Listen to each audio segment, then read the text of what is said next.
Marhaban al Aziz, my dear sisters and my dear brothers. So, today we're gonna recall some little topic about cell wall जो हम NCERT से वापस recall करेंगे.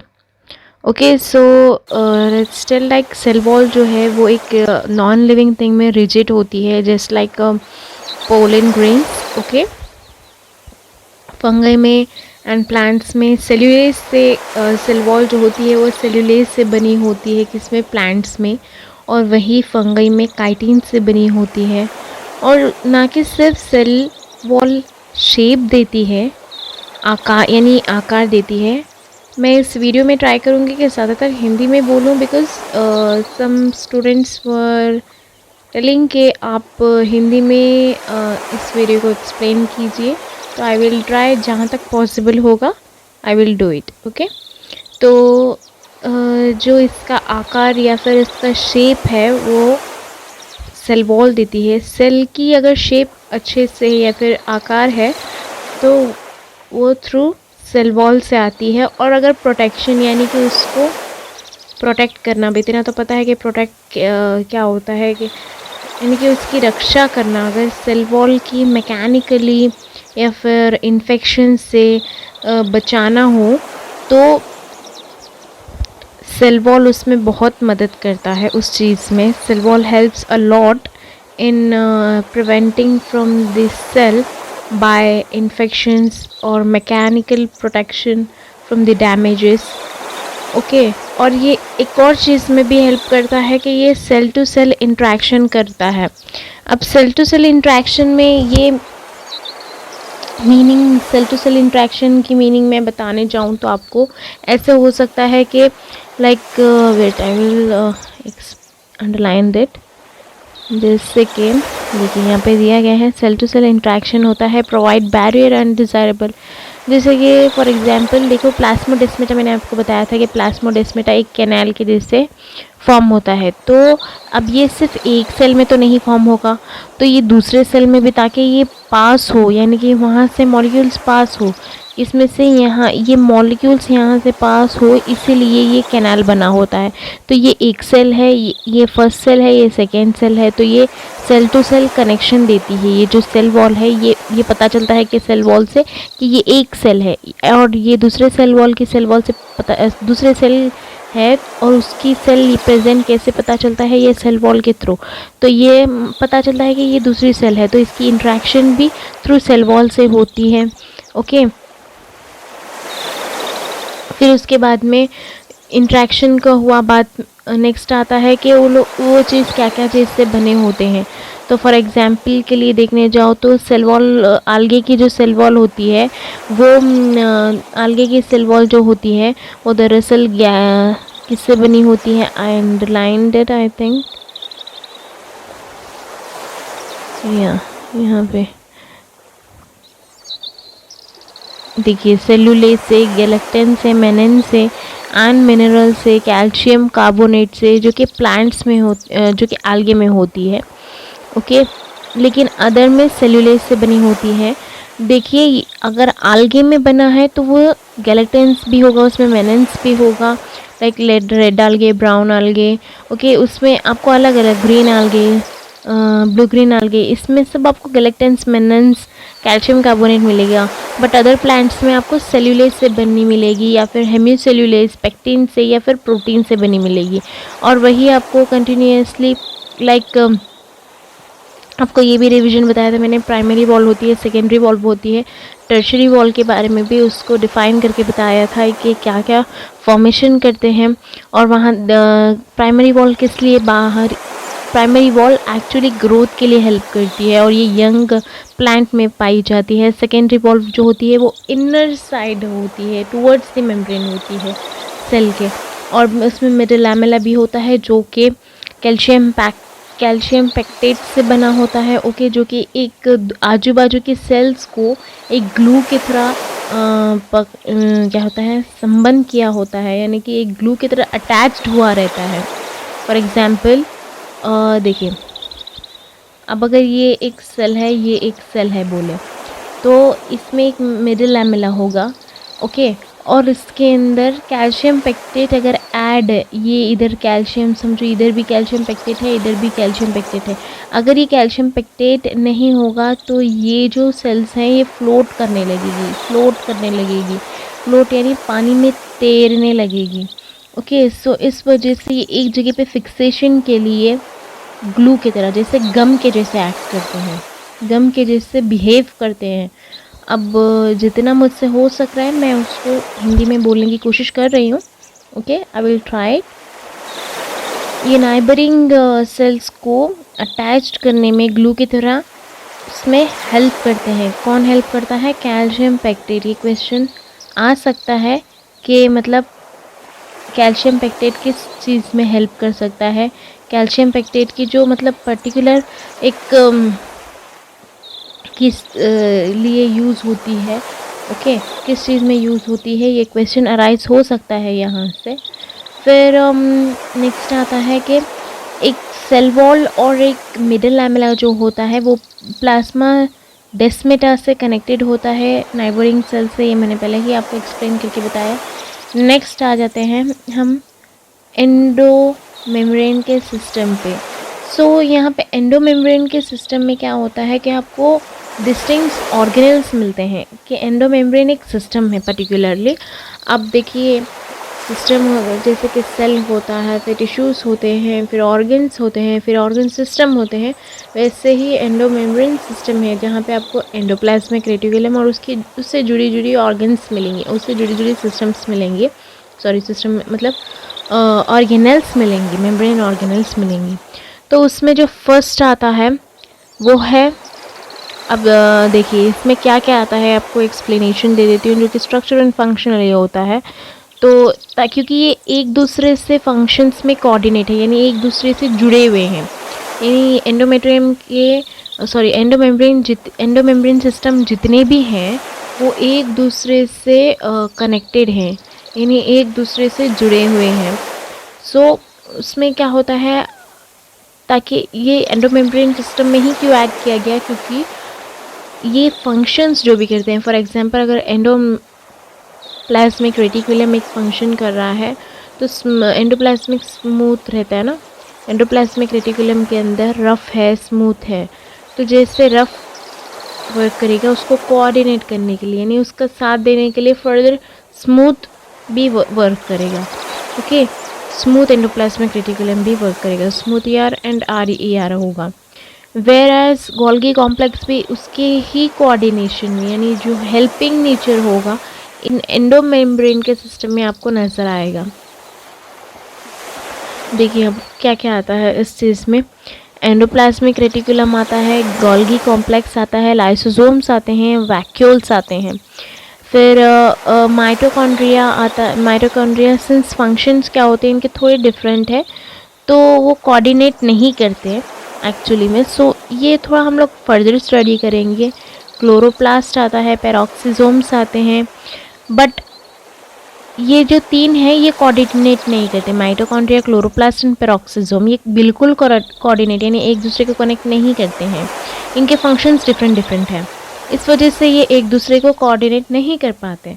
But वही हम देखने जाएं तो endoplasmic reticulum, ER, Golgi complex, lysosomes, vacuoles, ये एक दूसरे को कनेक्टेड रहते हैं क्योंकि इनके फंक्शंस जो होते हैं वो सिमिलर होते हैं। फॉर एग्जांपल अगर ER जो है वो राइबोसोम्स में जो रफ एंडोप्लाज्मिक रेटिकुलम है वहाँ पर राइबोसोम्स अटैच्ड हैं तो वो प्रोटीन सिंथेसिस में हेल्प करेगा, वही जो स्मूथ एंडोप्लाज्मिक रेटिकुलम है वो आपको लिपिड सिंथेसिस में, यानी कि एक में प्रोटीन सिंथेसिस हो रहा है, एक में लिपिड सिंथेसिस हो रहा है, तो फंक्शन तो दोनों सेम ही कर रहे हैं, सिंथेसिस करने का ही कर रहे हैं smooth endoplasmic reticulum and rough endoplasmic reticulum, लेकिन वो एक दूसरी चीज़ बना रहा है, वो दूसरी चीज़ बना रहा है। For example RER rough endoplasmic reticulum protein बना रहा है और स्मूथ एंडोप्लाज्मिक रेटिकुलम लिपिड बना रहा है। ओके, ऐसे इसको मतलब पर्टिकुलरली सिस्टम इसके लिए बोला जाता है। ओके, नेक्स्ट आते हैं our first targeted is endoplasmic reticulum. तो एंडोप्लाज्मिक रेटिकुलम को हम इलेक्ट्रॉन माइक्रोस्कोप से देख सकते हैं क्योंकि हम नेकेड आई से सेल के स्मॉलेस्ट पार्ट को नहीं देख सकते। सो जब हम इलेक्ट्रॉन माइक्रोस्कोप में देखते हैं और ये यूकैरियोटिक सेल्स को हम इसमें स्टडी करते हैं, सो ये एक ट्यूबुलर स्ट्रक्चर होता है।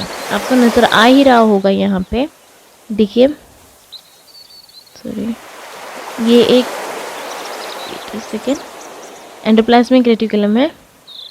वेल क्या हो रहा है, हाँ ओके, देखिए ये एक ट्यूबुलर स्ट्रक्चर है, ये आपको नज़र आ रहा है ना, ये ट्यूबुलर स्ट्रक्चर जो नज़र आ रहे हैं एंडोप्लाज्मिक रेटिकुलम के।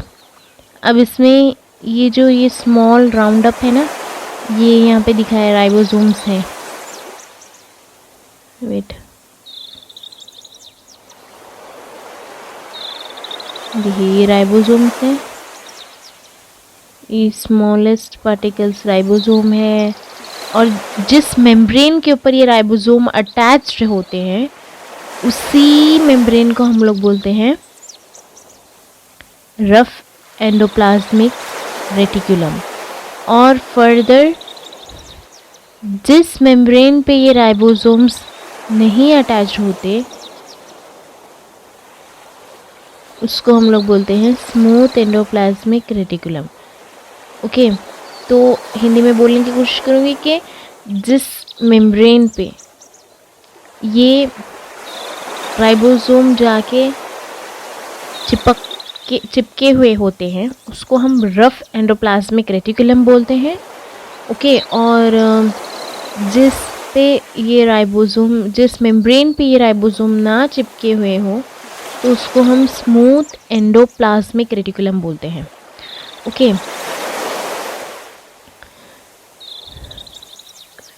अब देखिए आपको यहाँ पे मैंने बताया है। फिर यहाँ पे एक और है, मतलब हेंस ये एक असर्शन रीजन में आ सकता है क्वेश्चन के ER divides the intracellular space into two distinct compartments, luminal inside ER, extraluminal cytoplasm compartment। यानी कि ये क्या बोल रहा है कि एंडोप्लाज्मिक रेटिकुलम में ये दो टाइप में डिवाइड होते हैं। एक होता है इनसाइड का लूमिनल पार्ट, ओके, नेक्स्ट जो आउटसाइड का होता है जहाँ मतलब एक्स्ट्रा लूमिनल पार्ट होता है, एक और एक्स्ट्रा लूमिनल पार्ट होता है जो कि साइटोप्लाज्म जहाँ पे कनेक्ट होता है। तो आपको यहाँ पे नज़र आ रहा होगा like this is extra luminal part. Wait a second, ये क्या हो रहा है, this is extra luminal part where is the cytoplasm is present. Okay, यहाँ पे आपको साइटोप्लाज्म मिल रहा है। फिर वही ये जो है ये लूमिनल पार्ट है जहाँ पे आपको थोड़ा थोड़ा cytoplasm in these particular tubules में मिलेगा। ओके, नेक्स्ट आते हैं ER often shows ribosome attached on their surface. Endoplasmic reticulum bearing ribosomes on their surface are rough endoplasmic reticulum. In the absence of ribosomes, they appear smooth and smooth endoplasmic reticulum। ये यहीं पे यही बता रहे हैं कि जिस membrane पे राइबोसोम्स अटैच्ड हैं आउटर सरफेस पे, then it is a rough endoplasmic reticulum. If the ribosomes are not attached to the membrane, then it is a smooth endoplasmic reticulum. Okay, and rough endoplasmic reticulum is actively involved in protein synthesis and secretion. मैंने आपको पहले ही बताया कि जैसे कि rough endoplasmic reticulum क्या करता है, प्रोटीन सिंथेसिस करता है, एंड प्रोटीन सिंथेसिस करने के अलावा ये सेक्रीट भी करता है पर्टिकुलरली। फिर स्मूथ एंडोप्लाज्मिक रेटिकुलम क्या करता है, यहाँ पे दिया गया है, इसको हम मार्क कर लेते हैं, प्रोटीन सिंथेसिस करता है एंड सेक्रीशन करता है। फिर स्मूथ एंडोप्लाज्मिक रेटिकुलम क्या करता है, आपको लिपिड सिंथेसिस करेगा, site of the lipid synthesis. Animal cells में ये एक और smooth endoplasmic reticulum animal cell, for example हमारे सेल्फ को ही ले लेते हैं हम एज ए एनिमल, तो एक स्टेरॉयडल हार्मोन सिंथेसिस करने में हेल्प करता है, या कि हमारे बॉडी में जो स्टेरॉयड हार्मोन्स होते हैं उसको सिंथेसाइज करने में ये हेल्प करता है। यहाँ ये पूछोगे आपके हार्मोन्स क्या होते हैं, तो हार्मोन्स ऐसे एक केमिकल मैसेंजर्स होते हैं जो कि पर्टिकुलर जगह पे एक मैसेज दे सकते हैं पर्टिकुलर जाके जगह पे। फॉर एग्जांपल अगर आपने कुछ फॉर एग्जांपल आपको इस एग्जांपल से ज़्यादा समझ में आएगा हार्मोन के बारे में, कि अगर एक हार्मोन है, फॉर एग्जांपल अगर आपकी और आपकी मदर के बीच में एक हार्मोन ना हो, लाइक उसको हम लोग लव हार्मोन बोलते हैं, जिसको हम बोलते हैं ऑक्सीटोसिन। इसका लेवल, ऑक्सीटोसिन का लेवल अगर आपके माँ को देख के आपको बहुत लव में, मतलब एक और कोऑर्डिनेट बॉन्ड आ रही है उनके बीच में से आपके बीच में, मतलब फिजिकली ऐसा कुछ हो नहीं रहा है बट मेंटली आप में ऐसा हो रहा है कि आपको देख के बहुत खुशी हो रही है या लव फील हो रही है या ब्लशेस हो रहे हैं, देन इट इज़ ऑक्सीटोसिन का कमाल है। आपके मेंटली में ऑक्सीटोसिन रिलीज़ हो रहा है, तो that's the main reason actually. Because हम बोलते हैं कि मतलब किसी से आपको, आई मीन टू से समवन सेज के मुझे उससे बहुत अटैचमेंट है, देन ये है कि अटैचमेंट कोई नहीं है, आपने उससे बंधे हुए नहीं हो। बस ये है कि जब उस इंसान को, उस शख्स को आप देखते हो तो आपके माइंड के लेवल पे एक ऑक्सीटोसिन रिलीज होता है which gives you pleasure, and वो आपको अच्छा लगता है। तो ऑक्सीटोसिन, वो ऑक्सीटोसिन कुछ नहीं होता है, एक केमिकल होता है जो कि आपके माइंड में रिलीज होता है। ओके, हम फर्दर जब हार्मोन्स का केमिकल कोऑर्डिनेशन बात करेंगे तब वो बात करेंगे। हम बस मैंने हार्मोन को बताने के लिए पता नहीं कहाँ से कहाँ चले गए। ओके, नेक्स्ट आते हैं, हम इसके डेप्थ में जाते हैं थोड़ा। एंडोप्लाज्मिक, देखिए ये स्मूथ एंडोप्लाज्मिक रेटिकुलम है, this is the, wait a second यार, स्मूथ एंडोप्लाज्मिक रेटिकुलम है जो कि lipid and hormone, steroidal hormone को सिंथेसिस करता है। ओके, अब इसके थोड़े से डेप्थ में जाते हैं। अब डेप्थ में जाने का मतलब ये है कि इसको फर्स्ट टाइम किसने डिस्कवर किया था, जो स्मूथ सॉरी एंडोप्लाज्मिक रेटिकुलम है उसको फर्स्ट टाइम डिस्कवर किया था,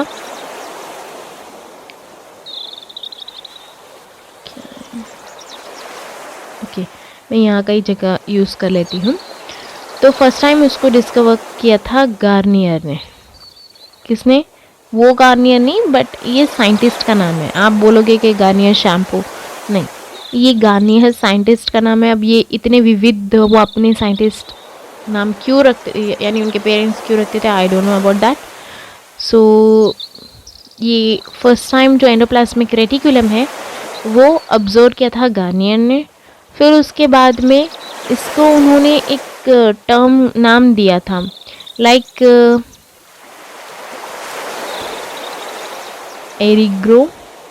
एरिगैस्ट्रोप्लाज्म।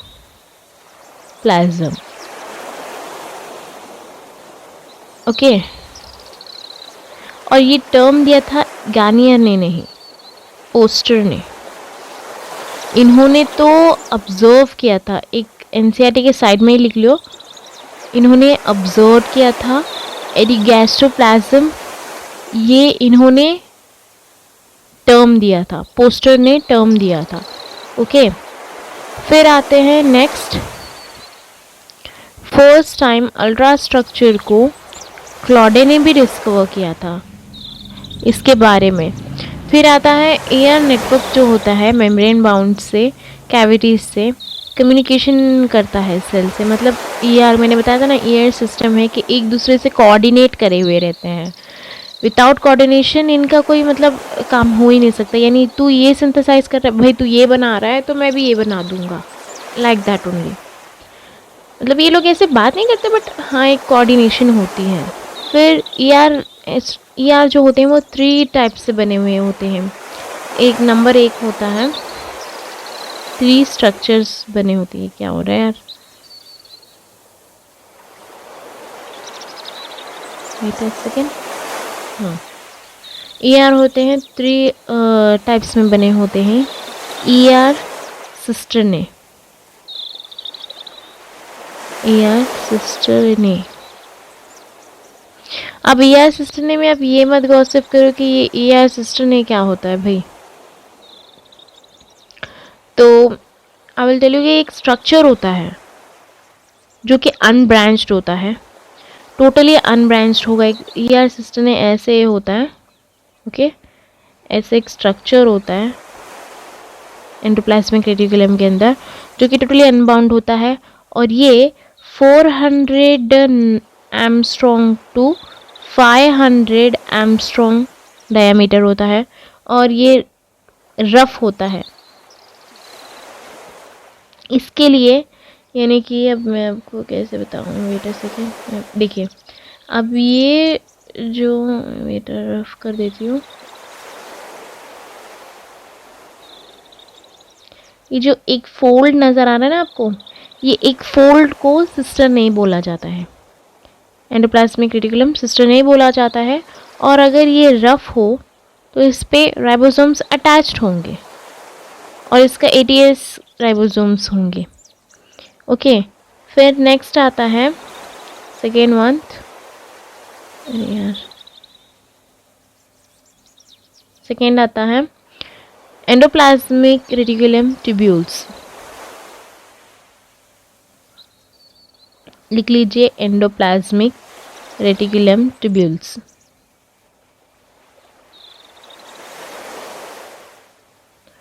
ट्यूब्यूल्स थर्ड वन आता है। अब एंडोप्लाज्मिक रेटिकुलम ये स्मूथ स्ट्रक्चर होता है, जैसे कि हमने स्मूथ राइबोसोम्स में देखा था ना, उसमें ये मतलब उसका एक ट्यूब्यूल को हम लोग एंडोप्लाज्मिक रेटिकुलम ट्यूब्यूल्स बोलते हैं। एंड इस पे कोई राइबोसोम्स अटैच्ड नहीं होते। ये 500 to 1000 एमस्ट्रॉन्ग इसका डायामीटर होता है। ओके, फिर ER वेसाइकल्स होते हैं, ER वेसाइकल्स होते हैं जो कि 250 अराउंड 250, ये एक स्वेलन के टाइप में लाइक राउंड होते हैं, ऐसे राउंड होते हैं, जो कि एक स्वेलन इनका ही, जैसे एंडोप्लाज्मिक रेटिकुलम सिस्टर ने का ही एक ये फॉर्मेशन होते हैं। और ये 250 एमस्ट्रॉन्ग टू 5000 एमस्ट्रॉन्ग इनका डायामीटर होता है। ये एक राउंड अप होते हैं। फिर इनके जो स्ट्रक्चर्स ये जो तीनों स्ट्रक्चर हैं वो थिकनेस में 50 एंगस्ट्रॉन्ग के अराउंड होते हैं। इस राइबोसोम्स के डिपेंडिंग इसको हम लोग स्मूथ एंड रफ बोलते हैं। अब उसमें एक और ट्विस्ट ये है कि स्मूथ एंडोप्लाज्मिक रेटिकुलम को हम ग्रैन्युलर एंडोप्लाज्मिक रेटिकुलम बोलते हैं। सॉरी, स्मूथ एंडोप्लाज्मिक रेटिकुलम को हम अग्रैन्युलर एंडोप्लाज्मिक रेटिकुलम बोलते हैं, और रफ एंडोप्लाज्मिक रेटिकुलम को हम ग्रैन्युलर एंडोप्लाज्मिक रेटिकुलम बोलते हैं। अब रफ एंडोप्लाज्मिक रेटिकुलम के ऊपर बात आती है, तो रफ एंडोप्लाज्मिक रेटिकुलम के पास आपको तो पता है राइबोसोम्स हैं, बेचारे अटैच्ड हैं उनके मेम्ब्रेन के ऊपर।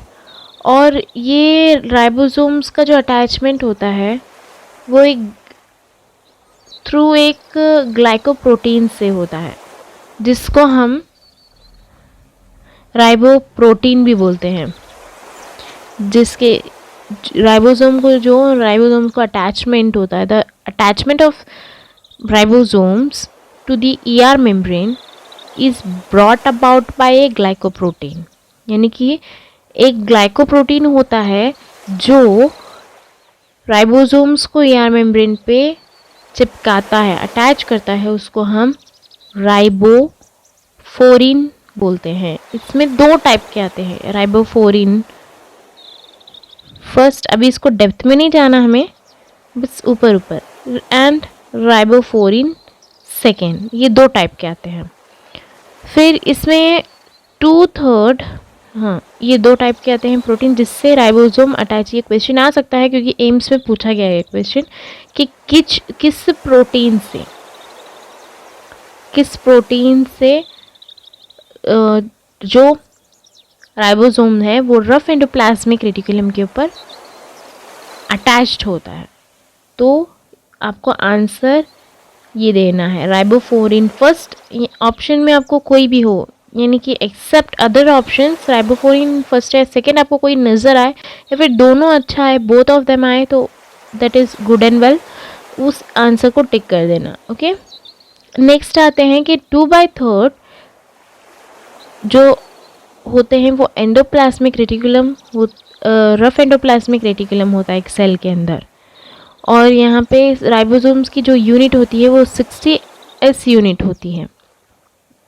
और रफ एंडोप्लाज्मिक रेटिकुलम क्या होते हैं, सिस्टरनेस, मैंने बताया ना आपको, सिस्टरनेस से बने होते हैं, लाइक दिस इज द सिस्टरनेस से बने होते हैं, फोल्डिंग से बने होते हैं जो रफ एंडोप्लाज्मिक रेटिकुलम होती हैं। फिर उसके बाद में नेक्स्ट आती है बात smooth endoplasmic reticulum which is a granular endoplasmic reticulum, क्योंकि उसके पास कोई राइबोसोम्स नहीं है। राइबोसोम्स तो पैलाडिक ग्रैन्यूल्स है ना, एज वी नो कि राइबोसोम्स को पैलाडिक ग्रैन्यूल्स बोला जाता है। तो यहाँ पे तो कोई ग्रैन्यूल नहीं नज़र आ रहा है हमें, तो इसलिए इसको हम बोलते हैं अग्रैन्युलर एंडोप्लाज्मिक रेटिकुलम। और ये mainly 1/3 of the cell occupied होते हैं, यानी कि ये आपके सेल को, एक पर्टिकुलर सेल को 1/3 ऑक्यूपाई किए होते हैं स्मूथ एंडोप्लाज्मिक रेटिकुलम। और ये smooth endoplasmic reticulum and rough endoplasmic reticulum बहुत पागल से होते हैं, क्योंकि ये इंटर कन्वर्जन हो सकते हैं, यानी इंटर कन्वर्ट हो सकते हैं, यानी smooth endoplasmic reticulum rough endoplasmic reticulum बन सकता है, rough endoplasmic reticulum smooth endoplasmic reticulum बन सकता है। यानी कि एक डायलॉग है ना पहले, जो चाचा है वही भतीजा है और जो भतीजा है वही चाचा है। यानी मैंने कहीं पर डायलॉग सुना था मैंने यहाँ पे चिपका दिया। लाइक वो बोलते हैं कि जो चाचा है वही भतीजा है एंड जो भतीजा है वही चाचा है। लाइक दैट ओनली, जो रफ एंडोप्लाज्मिक रेटिकुलम है वही स्मूथ एंडोप्लाज्मिक रेटिकुलम है एंड जो स्मूथ एंडोप्लाज्मिक रेटिकुलम है वही रफ एंडोप्लाज्मिक रेटिकुलम है। The part of the ER where R ER is converted vice versa. लेकिन rough endoplasmic reticulum is more stable than smooth endoplasmic reticulum. Rough endoplasmic reticulum बहुत stable होता है comparing to smooth endoplasmic reticulum in the other hand. और rough endoplasmic reticulum one hand पे connected होगा cell membrane से, तो other hand पे connected होगा न्यूक्लियर मेम्ब्रेन से। एक हैंड पे वो, अगर वन एंड पे वो सेल से कनेक्टेड है तो अदर हैंड पे वो न्यूक्लियर मेम्ब्रेन से कनेक्टेड होगा। फिर आते हैं फंक्शंस ऑफ एंडोप्लाज्मिक रेटिकुलम पे। ये एंडोस्केलेटन फॉर्मेशन करता है। It provide mechanical support. Endoplasmic reticulum function भी करता है, तो ये एम्स में पूछा भी गया है क्वेश्चन कि ये क्या फॉर्मेशन करता है। टोटली एक मैकेनिकल सपोर्ट फॉर्मेशन करता है एंडोप्लाज्मिक रेटिकुलम। फिर exchange of material from one cell to together. There are endoplasmic reticulum which like अगर ये मैकेनिक, फॉर एग्जांपल अगर ये मैकेनिकल सपोर्ट प्रोवाइड करता है तो सेल को यानी कि प्रोटेक्ट करता है एक हिसाब से। नेक्स्ट एक्सचेंज ऑफ मटेरियल करता है वन सेल टू टुगेदर। ये एक सेल से दूसरे सेल में जैसे कि मॉलिक्यूल्स को ट्रांसपोर्ट करने में हेल्प करता है, जिसको हम डेस्मोटिब्यूल्स भी बोलते हैं। ये प्लाज्मोडेस्माटा में मैंने बताया था चीज़। ओके, इसको एम्स में पूछा गया ये क्वेश्चन। देन ये प्रोटीन सिंथेसिस में भी हेल्प करता है यूकैरियोटिक सेल्स में, जिसको हम रफ एंडोप्लाज्मिक रेटिकुलम साइटोसोल भी, इन साइटोसोल ये प्रोटीन सिंथेसिस आपको साइटोप्लाज्म में करेगा, इसके लिए बोलते हैं rough endoplasmic reticulum synthesis the protein in cytosol. Okay, और ये एक और चीज़ को ये सिंथेसिस करता है जिसको हम कोलेस्ट्रॉल बोलते हैं एंड स्टेरॉइड बोलते हैं, जो कि स्मूथ एंडोप्लाज्मिक, एक्चुअली ये स्मूथ एंडोप्लाज्मिक रेटिकुलम सिंथेसिस करता है। कोलेस्ट्रॉल मैंने बोला ना कि एक स्टेरॉइडल पूरा टोटली ये करते हैं। तो फिर